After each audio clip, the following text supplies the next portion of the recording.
정경심 교수 최후 진술.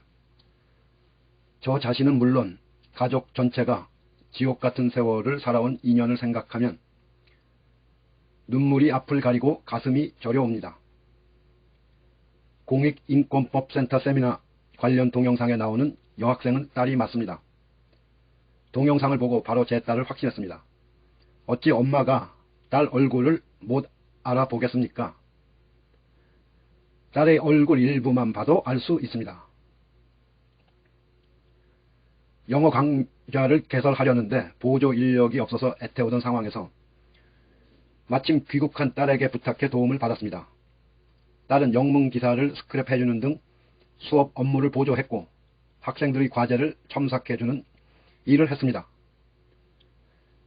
딸이 도와준 것을 알게 된 동료 교수의 건의에 따라 표창장이 발급된 것입니다. 표창장이 큰 의미가 있는 문서가 아니었습니다. 제 직책을 이용해 아이의 스펙을 만들지 않았습니다.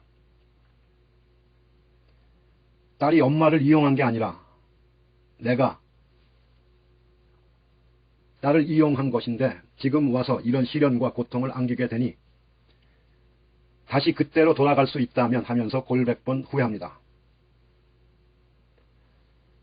사모펀드 의혹은 단기 차익을 위한 게 아니라 장기 보유 목적으로 주식을 매수했고 동생은 그렇게 매수한 실물 주권을 청산하지 않고 보유하고 있습니다. 저와 제 동생은 매수한 걸 한 번도 청산하지 않았습니다. 장기 보유 목적으로 샀기 때문입니다. 2019년 8월 배우자가 법무부 장관 후보자로 발표된 후 제 삶은 단 한 번도 상상조차 해본 적 없는 상황 속으로 걷잡을 수 없이 곤두박질 쳤습니다. 저와 제 배우자는 검찰, 언론에 의해 범죄자로 순식간에 낙인 찍혔습니다. 이유를 헤아려 볼 시간도 없이 언론의 집요하고 공격적인 취재, 압수수색 전 가족이 소환되는 강도 높은 수사, 구속, 석방, 재구속으로 연결되는 두렵고 충격적인 상황이 숨 쉴 틈조차 없이 계속됐습니다. 당황한 가운데 방어에 안간 힘을 썼지만 방어를 위한 저희 행동도 범죄로 구성되었습니다.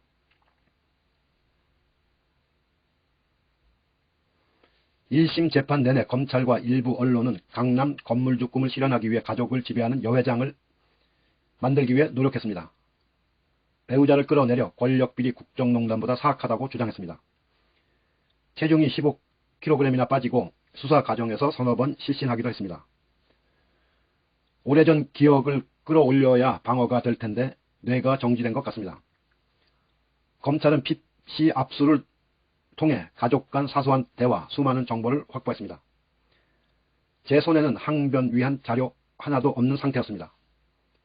검찰은 이미 방향을 정해놨고 제 답변은 꼬투리 잡기 위한 도구 불과하다는 느낌이었습니다.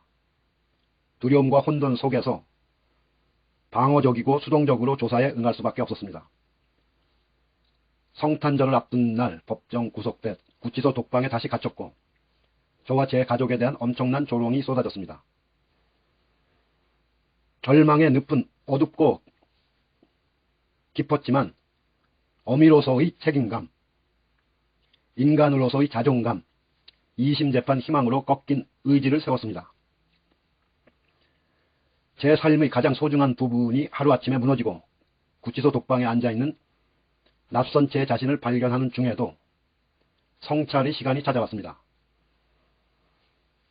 결혼해 아이 낳아 기르고 교육, 취업, 경제생활 하는 등 세속의 일에 치여 대학생활 순수함을 잃어갔고 아니란 생각했음을 깨달았습니다. 경제적 안정, 노후 꿈꾸며 불로소득을 바라기도 했습니다. 지나온 길만큼 후회도 있습니다. 하지만 원칙이 있었고 노력했습니다. 부동산 투기를 하지 않았고 사치품을 구매하지도 않았고 가사 도우미 도움받지 않고 동분서주 했습니다. 내세울 선행을 베풀지는 못했지만 타인에게 피해주지 않으려 노력했습니다. 그럼에도 불구하고 타성에 젖은 모습이 있었고 부끄러웠습니다. 이 시련이 끝나면 조금 더 나은 사람으로 살 수 있을 것 같습니다. 모쪼록 이 재판을 통해 저의 억울함이 밝혀지고 일상으로 돌아가는 날이 빨리 오기를 간절히 소망합니다. 2021년 7월 12일 정경심.